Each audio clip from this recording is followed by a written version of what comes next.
जैसे निर्धन व्यक्ति सोचता है कि धनवान हो जाऊं, मैं सुखी हो जाऊंगा। धनवान को सुख सपने में भी नहीं होता। अब वो सेठ धनवान समझता है कि ये राजा लोग सुखी होंगे, ये मंत्री बहुत सुखी है, लेकिन राजाओं को और मंत्रियों को भी स्वप्न में भी सुख नहीं हो सकता। राजा लोग सोचते हैं ये सुख तो कितना ऊपर ही होगा, स्वर्ग में। स्वर्ग का राजा देवराज होता है, देवताओं का राजा इंद्र। इंद्र का इतिहास पढ़कर देखो पुराणों में, एक पल भी सुख का सांस इंद्र को नहीं है।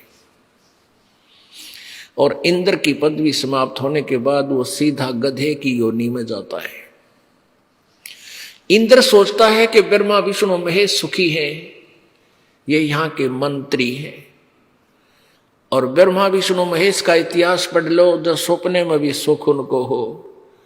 आपने श्रीमद देवी भागवत गीता प्रेस गोरखपुर से प्रकाशित यानी देवी पुराण में प्रथम स्कंद में प्रश्न नंबर 28 पर और 29 पर पढ़ा। भगवान विष्णु जी बता रहे हैं ब्रह्मा जी को कि मैं दुर्गा का ध्यान करता हूं, कठिन घोर तप करता हूं, और ज्यादा समय फिर मैं क्योंकि तपस्या करके सिद्धि आ जाती है, और फिर उन सिद्धियों से फिर राक्षसों को मारता हूं, दुष्ट आत्माओं को मारता हूं, भगवान विष्णु कह रहे हैं। और थोड़ा बहुत कोई समय मिलता है, सौभाग्य प्राप्त होता है, तो लक्ष्मी के साथ सुखपूरी समय बिता पाता हूं, नहीं तो मैं ज्यादातर समय युद्ध में ही व्यतीत करता हूं। तो कहाँ सुख हुआ श्री विष्णु जी को। और विष्णु जी का अवतार श्री रामचंद्र जी आए थे। जय श्री रामचंद्र जी को कभी सपने में भी सुख हुआ हो तो, और विचार कर लो, हम उनको भगवान मान रहे थे। जब युवा हुए, शादी होगी, विवाह होते ही वनवास हुआ, और वनवास में सीता जी का अपहरण हुआ। फिर रावण के साथ युद्ध हुआ, लाखों लोग मरे, करोड़ों व्यक्ति मारे गए। फिर सीता जी को वापस लाए, एक धोबी के व्यंग से गर्भवती सीता जी को घर से निकाल दिया।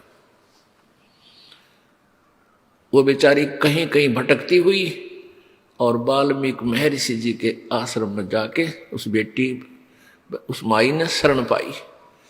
अब रामचंद्र जी राजा और परिवार उसके पास नहीं, ना जाने कहाँ दुख पा रहा है, तो वो व्यक्ति कभी भी सुखी नहीं हो सकता जिसका परिवार बर्बाद हो चुका हो। बताओ वो क्या सुख था। तो सारी पृथ्वी का राजा बन जावे, आग लगे इसे राज के। और फिर रामचंद्र रूप में उसने बाली को मारा था, सुग्रीव के भाई को, विष्णु जी ने अर्थात रामचंद्र जी ने। उसका प्रतिफल उसने स्वयं श्री कृष्ण रूप में आकर बदला दिया। एक शिकारी ने भगवान श्री कृष्ण के पैर में तीर मार के उनका वध किया।